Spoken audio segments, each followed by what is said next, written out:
Perfect borewell scanning service मध्ये आपलं स्वागत आहे मित्रांनो. तर आम्ही आज आलेलो आहे पाथरशेंब तालुका चांदवड इथे. तर आज एक बोरवेल आम्ही स्कॅन केलेलं आहे. तर ह्या बोरवेलचा विषय असा आहे की 412 फूट बोर झालेलं आहे आणि ते क्रॉस गेलेलं आहे. 8 ते 10 फुटाचा केसिंग बसलेला आहे त्याला.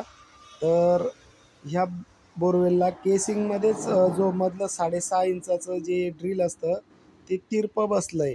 तर ते वरूनच थोडंसं तिरपं गेलं की 200-250 फुटापर्यंत ते जवळजवळ 3-4 फूट आऊट निघून जातं आणि परिणामी आपल्या बोरला कमी पाणी लागतं. बघा इथं तुम्हाला ओलावा दिसतोय, रेड कलर दिसतोय.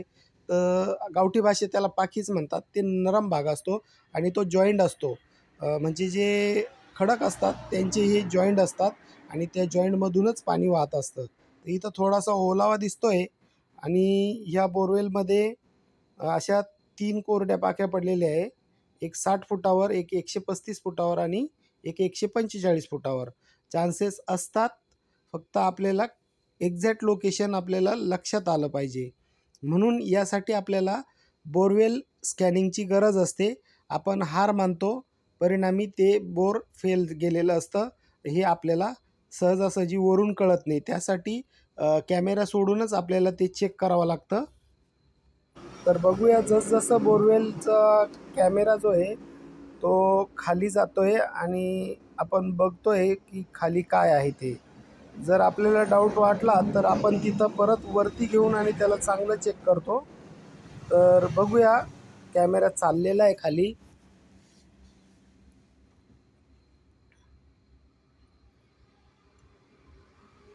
आणि विशेष म्हणजे या भागात खंडित खूप कडक असतं. 300-300 फूट काळा दगड लागतो इकडं, खंडित चेंज होत नाही.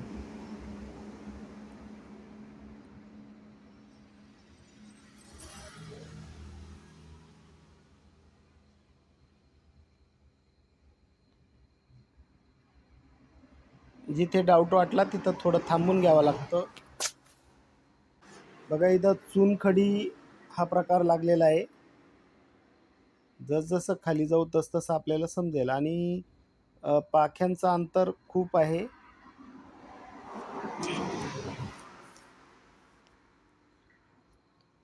तर कॅमेरा सोडायचं काम चालूच होतं. समजेल आपल्याला जसजसं खाली जाऊ तसतसं.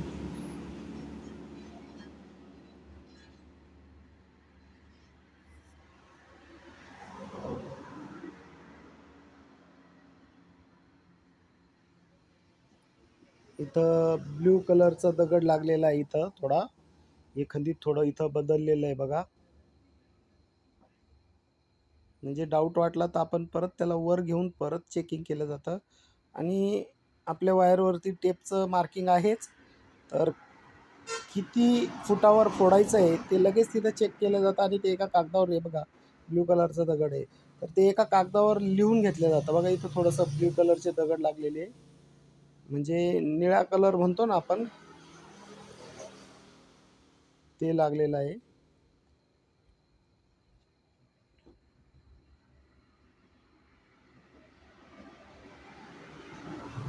म्हणजे बोर जर तिरपं गेलं वरून तर तिथं चांगल्या पॉईंटचं नुकसान नक्कीच होतं. त्यामुळे गाडी लावताना कायम एक आग्रहच धरायचा शेतकऱ्यांनी की गाडी ही वळंब्यातच लागली पाहिजे. त्यांच्याकडं पट्टी असते, ट्यूब लेवल असते. गावठी भाषेत आपण पट्टी म्हणूया त्याला. तर त्यांच्याकडे ट्यूब लेवल असते. तर ती ट्यूब लेवल हा लावण्याचा आग्रह धरावा. आणि गाडी बेंड आहे हे कसं ओळखायचं हे मी पहिल्या व्हिडिओमध्ये बी सांगितलं आहे. बघा आता पाणी दिसायला लागलं आहे. यांचं पाणी 168 फुटापासून चालू होतं. म्हणजे एवढं पाणी बोरवेलला आलेलं आहे. म्हणजे जवळजवळ 250 फुटाच्या आसपास ते पाणी खालून वरपर्यंत आहे. आणि बघा इथं एक ओलावा लागलेला आहे बघा, बारीक आहे.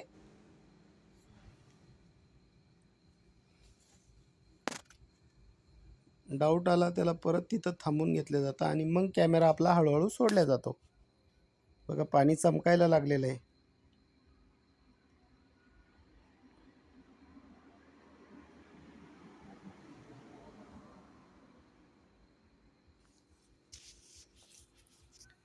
तर कॅमेऱ्याने आपल्या रेकॉर्डिंगसुद्धा केलं जातं आणि फोडायचं जर ठरलं तर त्याच्यात ब्लास्टिंग करावेच लागतात आणि आपण जिथं चान्सेस आहेत तिथंच कॅमेरा सोडतो, कारण मला वरूनच कळतं याला पाणी लागू शकतं की नाही.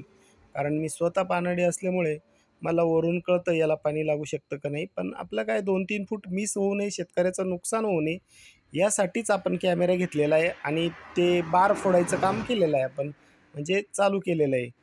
तर नक्कीच फायदा होण्याचे चान्सेस आहे याच्यात. शेवट आपण एवढंच सांगू की प्रयत्नार्थी परमेश्वर. एवढा खर्च करून जर 4-5 हजार तुमचे जात असतील एक्स्ट्रा आणि चान्सेस असेल तर करायला हरकत नाही आहे. बघा इथं पण थोडंसं चेंज झालेलं आहे. जिथं चेंज झाल्यासारखं वाटलं तिथं आपण थांबून घेतो. तर जसजसं खाली जाऊ तसतसं कळेल.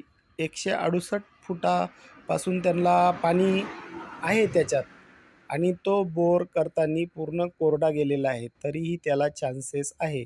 कारण तो पॉईंटवर असून तिरपा गेल्यामुळे खूप काही लई तिरपा नसेल गेला तो.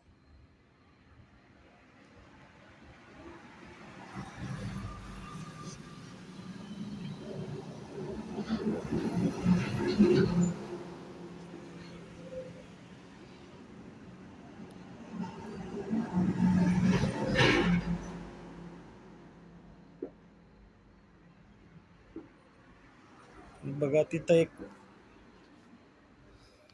छोटी मकडी पण आहे. म्हणजे कॅमेऱ्याची क्लॅरिटी जवळपास ओकेच आहे. एक छोटी मकडी दिसू शकते आपल्या कॅमेऱ्यात, तर कॅमेऱ्याची क्लॅरिटी ओकेच आहे. आणि जिथं पाण्याची धार असते ना तिथं ते दिसतंच. बघा आता दिसेल तुम्हाला. चाललोय आपण खाली खाली. बोरवेलला केसिंग टाकलेला नाही आहे त्याच्यामुळे माती पडते. आलोच आहे जवळजवळ पाण्याच्या. बघा मकडीने जाळं विणलेलं सुद्धा आपल्या कॅमेऱ्यात दिसतंय. म्हणजे जिथून पाणी टपकेल तिथं बार फोडायला काही हरकत नाही, पण यांचं कुठंही पाणी टपकलेलं दिसत नाही. 2-3 ठिकाणी पाख्यांमध्ये ओलावा आहे. पण आपल्याला आता हे पाणी उपसून आणि मग परत कॅमेरा सोडावा लागेल आणि एक्झॅक्ट लोकेशन घेऊन आपल्याला ते बार फोडावे लागतील. पर्याय नाही आहे. प्रयत्न केल्याशिवाय पर्याय नाही आहे. बघा त्याच्यात किती मोठा बेडूक पडलेला आहे. तर नवीन बोराबैल असल्यामुळं आपण कॅमेरा पाण्यातही घालतो आहे.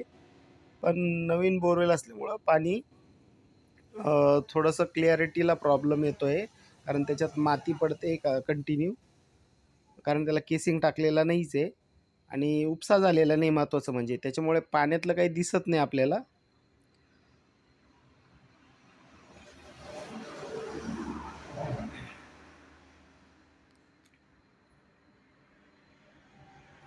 चान्सेस असतात. पॉईंटवर बोर असतं, पण जर तिरपं गेलं तर नक्कीच त्याला पाणी कमी लागतं किंवा पाणी लागतही नाही, कोरडं जातं. आणि नंतरून त्याला ते पाझरून पाणी तिथपर्यंत ज्याची कॅपॅसिटी आहे, समजा याची 168 पर्यंत होतं, तर 168 पर्यंत याला पाणी आलेलं आहे. म्हणजे 70 धरून चाला, 1-2 फूट इकडं तिकडं काही विशेष गोष्ट नाही. तर 170 पर्यंत पाणी आलेलं आहे. 412 फूट बोर आहे. म्हणजे जवळजवळ असं समजा ते 240 ते 250 पाण्याने भरलेलं आहे खालून. बघा पाणी खराब असल्यामुळं, पाणी गढूळ असल्यामुळं आपल्याला आतलं काही दिसत नाही. त्याचा उपसा झाल्याशिवाय समजणार नाही आपल्याला. तर त्याचा उपसा करून आणि मग त्याला आपल्याला ब्लास्टिंगचं मोटर काढून घ्यावं लागेल आणि परत ब्लास्टिंग करावं लागणार आहे जिथून जिथून पाणी येतं तिथं. तर असं समजा 50% चान्सेस आहे त्याला आणि याला जवळजवळ 1.5 ते 2 इंच पाणी लागण्याचा चान्स आहेच. आता हे पाण्यात दिसत नाही, पण मी पानडे असल्यामुळे मी बघा एक साईड बघा किती जाड दिसते आणि एक साईड हा केसिंग पाईप टाकण्यासाठी जे असतं ना ते आहे हे. धन्यवाद.